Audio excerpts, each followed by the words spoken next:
You have tried it? Yeah, but is any other way whether we can do bhakti? What does Krishna say in Bhagavad Gita? Only by bhakti can he be understood. And he asks of his devotees, always think of him. Satatam kirtayanto mam, always chanting my glories. Okay? So you take the medicine as prescribed by the doctor.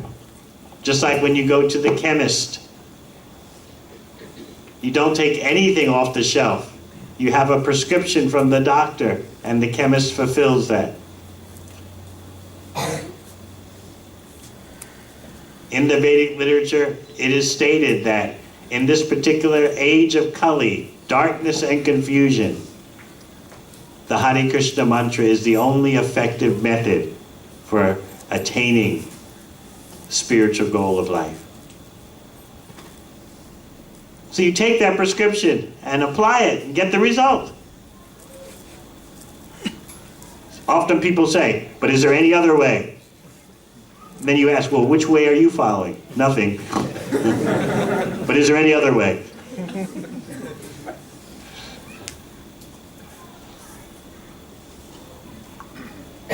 So please, yes, take up the chanting of Hare Krishna, make your life successful.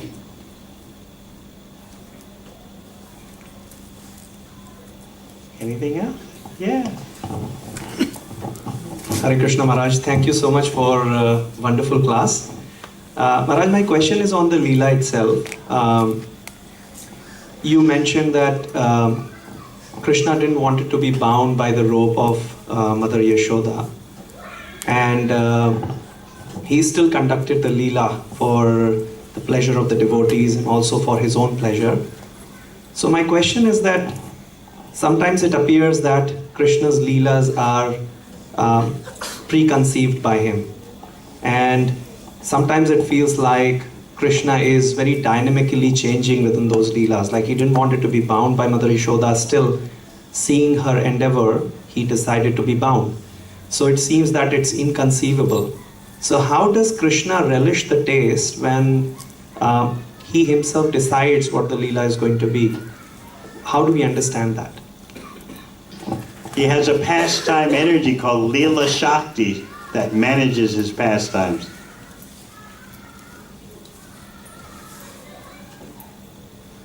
Just as Krishna can cause his devotees to forget that he's the Supreme Personality of Godhead, similarly Krishna can decide, I won't remember I'm the Supreme Personality of Godhead.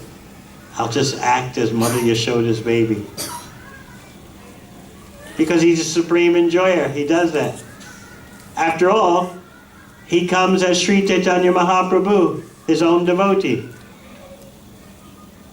In Chaitanya Charitamrita, it is explained that all the incarnations of Godhead, all of them, would rather forget their godhood and come as devotees. So what do you say about that? Everyone in the material world wants to be God. But now we hear that who is actually God wants to forget I'm God and come as a devotee. Because devotees relish more than the Supreme Personality of Godhead. So the question then is, how is Krishna the Supreme Enjoyer if devotees enjoy more? As Chaitanya Mahaprabhu, Krishna still retains his title as the Supreme Enjoyer. He comes as Lord Chaitanya, his own devotee. You'll read all about this in Adi Lila chapter 4 of Sri Chaitanya Charitamrita. How all the incarnations of Godhead would rather be devotees and forget that they're God. Because devotees taste more pleasure.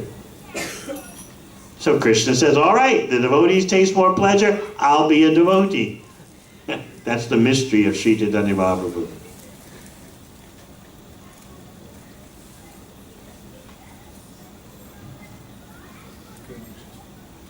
Hare Krishna. I've got a question, Guru Maharaj, that usually comes around the men's circles. Being in the so-called talking about getting attracted to, being attracted to Krishna's pastimes and Krishna, Supreme Personality of Godhead, being in a so-called male body, how does that work? And because Krishna is a Purusha, and being in a so-called male body, is that an obstruction? As you say, that male body is so-called. Whether you have a male body, a female body, or in between, it is all Prakriti, energy, not the Purusha. There's only one Purusha, that's Krishna. As part and parcel of Krishna as a living entity, you are his energy, his potency. Krishna is the potent, he's the enjoyer. So never mind what your gender is, you are Prakriti. You are energy meant to be enjoyed by the only one Purusha. So our whole material life is about imitating the Supreme Enjoyer, imitating the Purusha. And we suffer so much in doing that.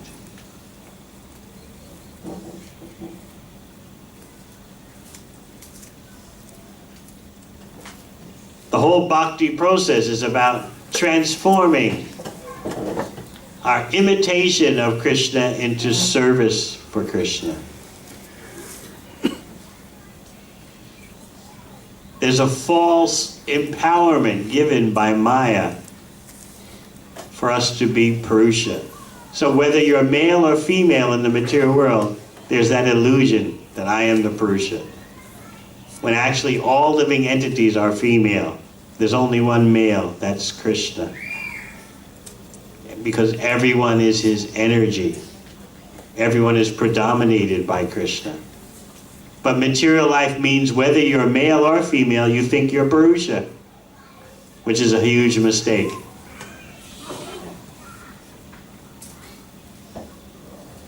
So the bhakti process corrects that mistake and reestablishes us in Krishna's service.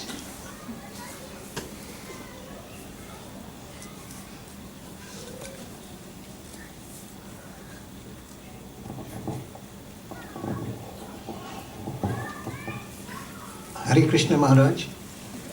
Now the turning point as far as this Leela is concerned was about when Mother Yashoda put down Krishna. Now should she have done this? Because everything is for Krishna's pleasure. Please enlighten. But she knows what the best thing to do perfectly for Krishna at every moment is. So she was acting perfectly. Right now at this moment, even though everything in my house is meant for Krishna's pleasure, the best thing I can do for Krishna is to tend to the milk boiling on the stove. Her devotional service is perfect. But Krishna decided to take it in a certain way. It was a great opportunity for a Leela, for a pastime.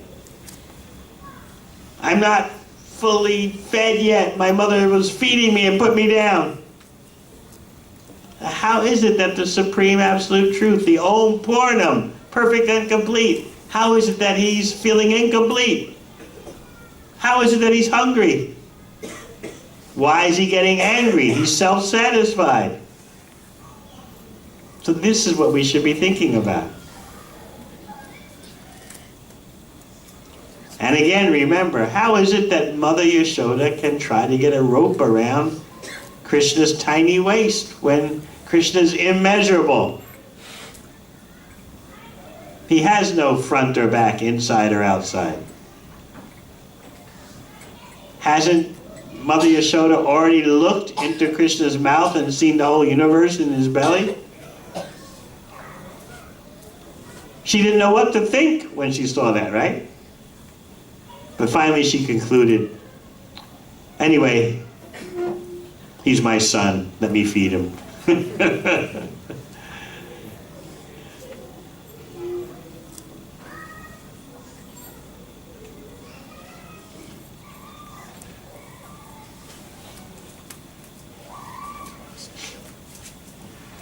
Hare Hare Krishna Maharaj. Maharaj, just a question, like when we do some austerity and when we want to grow in our spiritual life, at the same time we lack enthusiasm towards our material responsibilities. And being in Grasta ashram, how should we handle that? Like when we want to grow in spiritual life, we lack interest in our material commitments. Can you give me an example? Just like giving time to ourselves, reading books and all, we don't get time because we are in Grasta ashram. No matter what ashram you're in, you have to balance these responsibilities. Whether you're in the saffron ashram or householder ashram, you always have to balance taking care of your material affairs with your spiritual responsibilities. So it's not just householders, not just grihastas. I can also say so many things about, oh, so much traveling, airline arrangements, Jet lag. cutting into my reading time. Instead of dealing with airlines, I could be reading Srimad Bhagavatam. What about taking care of health, exercising? So yes, for every ashram, you have to have the correct balance of caring for your material affairs and your spiritual affairs. And the ideal standard for grihastha life is that Krishna is completely in the center of your home. Everything in your home is meant for Krishna's pleasure.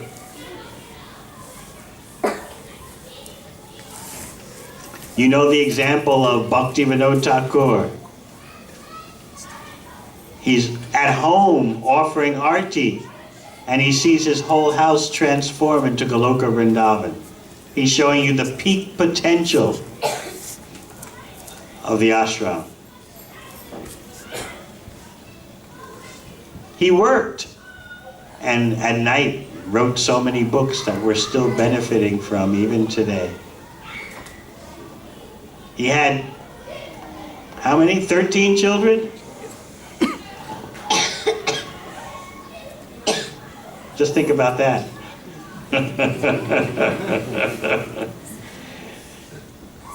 Yet his house was perfectly Krishna conscious. So duties that are necessary in relation to your body and mind cannot be neglected. If those duties are contributing towards your bhakti life, they're not ordinary duties. There's an art, science, and culture of how to take care of your family and home, all with Krishna in the center.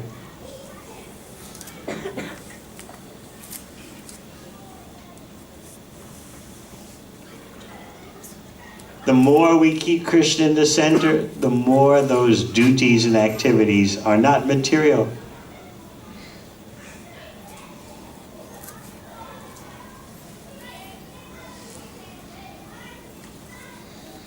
Therefore, I gave the example of Srila Bhaktivinoda Thakur offering arti in his home, to his home deities, and then seeing his whole house turn into Goloka Vrindavan.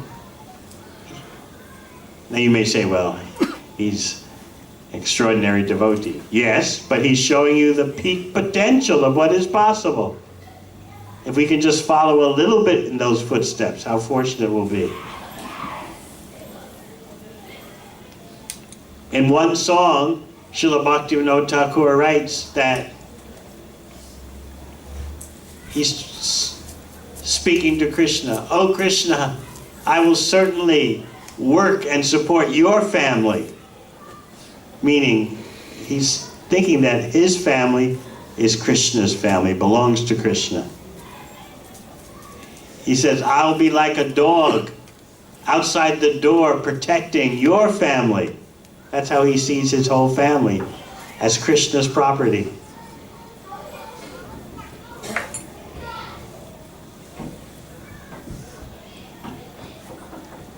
Arjuna, what about him? Was Arjuna a sannyasi? No, Arjuna was a military man and a family man. Yet Krishna spoke Bhagavad Gita to him. just so that we wouldn't have these excuses. Oh, Krishna, you have spoken to a sannyasi, so that leaves us out. Arjuna is a family man. He's a military man. Yet, Krishna instructed him.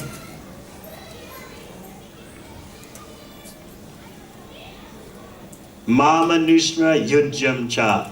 Krishna told him, fight, do your duty as a fighter, and always remember me. So Bhagavad Gita is the handbook for how to transform material activities into spiritual activities by acting according to Krishna's instruction for the pleasure of Krishna. That is real yoga.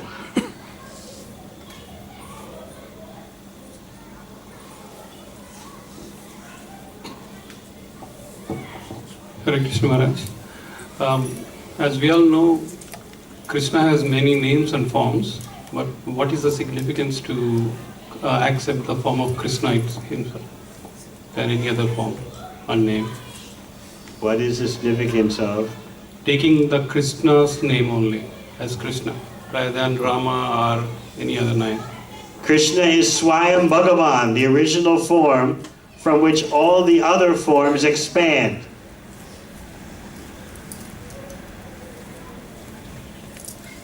When you are focusing on Krishna, all the other forms are also included because they all expand from Krishna. This is explained by Lord Brahma in Brahma Samhita. How you take one candle and you light so many other candles, which are equal in power, but still there's that original candle. Similarly, Krishna has so many expansions and incarnations, equal in power to him, but Krishna is the original. Therefore we say, Govindam Adi Purusham Tamaham Bhajami.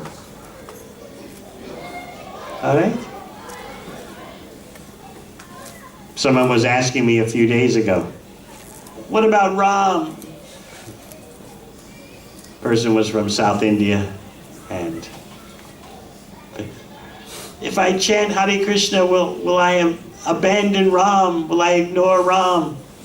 I explained, Ram is there in the Hare Krishna mantra. Hare Krishna, Hare Rama.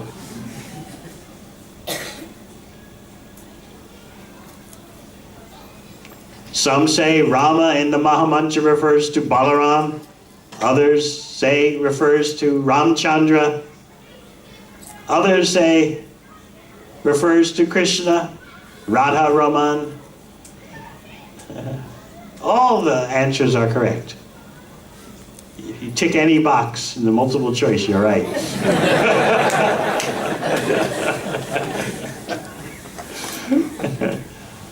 Because Krishna is the origin of everything. What does he say in Bhagavad Gita? Aham sarvasya prabhavo mata sarvam pravartate. I am the origin of everything spiritual and material. Everything emanates from me. Everything means everything. Ram, Nrsimha, Vishnu, they're all emanating from Krishna.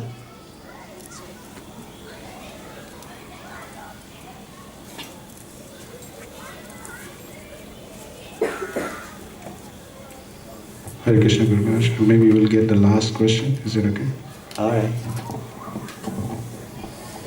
But you already asked a question.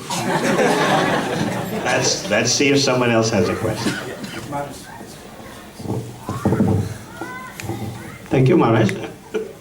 Thanks for the wonderful class, Maharaj. Maharaj, I have two questions. Maharaj, you explained how Mother Yashoda had the determination to tie Krishna, and you also explained devotee nishta. Bhakta Nishta. Bhakta nishta. So, could you please tell us a few prime devotees or bhakta nishta we should have? Like, what should be our determination and how to get into that? Our determination should be to make the best use of this temporary, short human form of life. We should not forget the purpose of our life. And it's so easy to forget that purpose in this day and age of unlimited distraction, unlimited diversion, unlimited stress and anxiety. It's so easy to become forgetful of what is your real goal in the human form of life. People don't even know that the human form of life has a special function. Oh, I'm a human, you're a human, big deal. Just work hard, make money, try to keep your family together. That's it. The human form of life has a special sacred purpose, as Prahlad Maharaj says in the 7th canto of Bhagavatam. Komaran acharat pragyo dharman bhagavatanyaha durlabham manasam janma tarapya dhruvam artatam. From the very beginning of life, Prahlad urges, the quicker the better. Take up Bhagavad Dharma, understanding the science of Krishna and applying that science. Why? Durlabha manasam janma. The janma, the birth as a human being, is very difficult to get. Tarapya dhruvam artadam. That human body, although it's a dhruva, temporary, it still has arta, it still has value. With it, you can make a solution to all the problems of existence by reviving our connection to Krishna.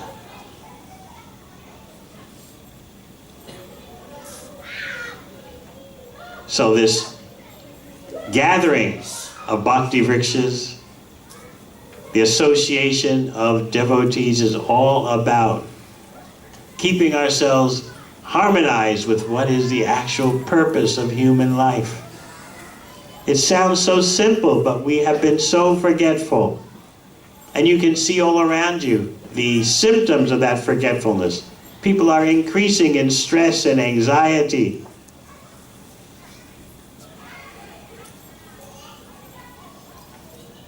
And meanwhile, time is taking away their human form of life. And what the next body will be, no one knows. So this Krishna conscious effort is doing the best welfare work for society. You want to help others? This is the best way how to help them. Thank you very much. Hare Krishna. Hare Krishna.